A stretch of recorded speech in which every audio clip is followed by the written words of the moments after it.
నమస్తే, welcome to our channel. నేను మిషాల్ని. గత కొద్ది రోజుల నుంచి అంటే 9 రోజులు గడిచింది. ఇప్పటి వరకు జాహ్నవి పాప ఆజూకి మటుకి ఎక్కడ కూడా దొరకలేదు. మరి అసలు ఎటు వెళ్ళిపోయింది, ఎక్కడుంది? ఈ పాప విషయంలో అనేక విషయాలైతే వెలుగులోకి అయితే వస్తున్నాయి. మరి జ్యోతిష్యులు కూడా కొంతమంది చెప్తున్నారు పాప ఉందని. మరి నిన్న అమావాస్య కారణంగా ఇంకా కొంతమంది కొన్ని రకాలుగా మాటలైతే వినిపిస్తున్నాయి. మరి ఈ కేసుకు సంబంధించి, ఈ పాప కేసుకు సంబంధించి కూడా కేసు పెంపుడు కుక్క కూడా మృతి చెందటం కూడా జరిగింది. మరి అసలు ఈ పాప ఎక్కడుంది ఏంటో ఇప్పటి వరకు కూడా ఆచూకీ అయితే తెలియలేదు. మరి దీని మీద పూర్తిగా విశ్లేషించడానికి మన స్టూడియోలో ఉన్నారు senior journalist doctor Kanakadurga Vadlamani గారు ఉన్నారు. వారిని అడిగే విషయాలను తెలుసుకునే ప్రయత్నం చేద్దాం. నమస్కారం మేడం.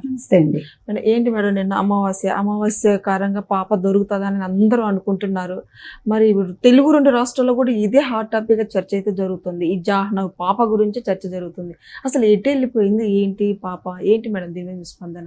ఏం చెప్పలేకపోతున్నామండి. అయితే కుక్క కూడా చనిపోవడం, కుక్కకి పోస్ట్ మార్టం ఇప్పుడు రిపోర్ట్ ఇంకా వస్తుంది. నిన్న ఈ అమావాస్య గురించి స్పెక్యులేషన్. ఇవాళ సోమవతి అమావాస్య, పాపకేదో అయిపోతుంది అది ఇది. ఇవాళ అమావాస్య పొద్దున 8:24కి వెళ్ళిపోయింది. ఇప్పుడు పాడ్యం వచ్చేసింది. కాబట్టి నిన్న రాత్రి కూడా ఏదో జరిగిందేమో అలాంటి పనికిమాలిన ఆలోచనలు పెట్టుకోకర్లా. ఈ బలులు ఇవన్నీ ఎక్కడ లేవండి. అది అనవసరంగా స్పెక్యులేషన్, మనసుల్ని బాధపడడం తప్ప నేను అలాంటి వాటిని నమ్మను. మనం అనుకున్నట్టుగా పాపను కిడ్నాప్ చేసి ఉండొచ్చు. కిడ్నాప్ అంటే ఏదో ఆశించి కాదు, పిల్లల్ని అమ్మేసేవాళ్ళు లేకపోతే పిల్లలు లేని వాళ్ళు అలాంటి వాళ్ళు తీసుకెళ్లారని ఒక సందేహం అంతే. కాబట్టి పాప ఆచూకీకి ఇప్పుడు సెల్ టవర్స్ కూడా వాళ్ళు ట్రై చేస్తున్నారు. అంటే దాని ద్వారా కూడా పట్టుకుందామని పవన్ కళ్యాణ్ కూడా అడగడం జరిగింది. మీరు అంటే తీవ్రంగా ప్రయత్నించండి అని.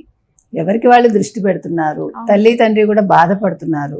మమ్మల్ని అంటున్నారు, మా పిల్లని మేము అమ్ముకుంటామా లేకపోతే మా పిల్లని మేము ఏదైనా చేసుకుంటామా, మేము ఇంత కష్టపడి కానీ అని వాళ్ళు బాధపడుతున్నారు. గడిచి 9 రోజులు అవుతున్నా కూడా అసలు చిత్రంగా ఉందండి.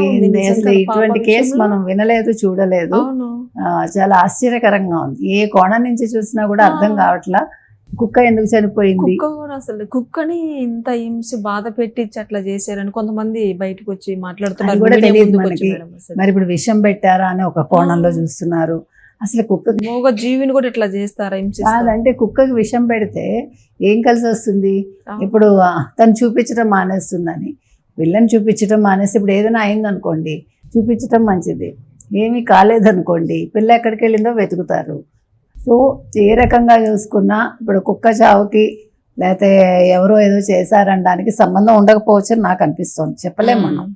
సో ఇప్పుడు తల్లిదండ్రుల వేదన, వాళ్ళ గుండెలు బాదుకుని ఏడవలేదు, లేదా వాళ్ళ మొహంలో ఎక్కడ బాధ కనిపించట్లేదు అంటే ఏడవాలా కూర్చుని? ఇప్పుడు ఏమవుతుంది, కొంతమంది గుండె రాయి చేసుకుంటారు, లోపల ఉంటుంది వేదన. అది సడన్ గా వస్తుంది ఆ వేడు. ఇప్పుడు మామూలుగా ఉంటారండి. ఇప్పుడు చూడు మన ఇళ్లలో కూడా మన పెద్దవాళ్ళు పోతే వెంటనే ఏడవం కొన్నిసార్లు. అది ఒక్కళ్ళు ఉన్నప్పుడు ఉప్పెన్లా వచ్చేస్తుంది మనకి. అది అనుభవించేవాడికి అర్థమవుతుంది. అంతవరకు బింకంగా బిగబట్టుకుని ఉంటాం మనం. సో నాకు అలాగే అనిపించింది. కానీ కొంతమంది జ్యోతిష్యులు కూడా చెప్తున్నారు పాప ఉంది. చాలా మంది అదే చెప్తున్నారు, మనం అదే చెప్పాము, పాపకేమి హాని జరగలేదని. పాప క్షేమంగానే ఉండాలి, ఉంటుంది కూడా. ఏది ఏమైనా ఇవాళ జాహ్నవి కేసు అనేది రాష్ట్రాల వారీగా లేకపోతే జాతీయంగా అంతర్జాతీయంగా ఒక పెద్ద సంచలనం అయింది. ఇది అంటే ఒక సవాల్గా ఉంది పోలీస్ శాఖకి, ఆంధ్రప్రదేశ్ పోలీస్ శాఖకి. ఇది ఒక సవాల్గా ఉంది. అది మాయగా ఏదో మాయం చేసేస్తారు చూడండి పాత సినిమాలు, జానపద సినిమాల్లో. అది అలాగా అబ్రకదబ్ర అన్నట్టుగా ఏం చేశారో అర్థం కావట్లేదు. ఎక్కడున్న పాప అయితే క్షేమంగా ఉండాలని కోరుకుందాం, పాప దొరకాలని కోరుకుందాం. మరి ఎన్ని రోజులు పట్టొచ్చు మేడం టైం పాప దొరకడానికి? మరి ఇప్పటికే లేట్ అండి. 9 రోజులు అనేది చాలా ఎక్కువ టైం నన్ను అడిగితే. అంటే ఫస్ట్ లో మరి ఇప్పుడు మొత్తం అన్ని రకాలుగా ఎవరైతే వీళ్ళ దగ్గర కారు లీజుకు తీసుకున్నారో వాళ్ళని కూడా విచారించారు.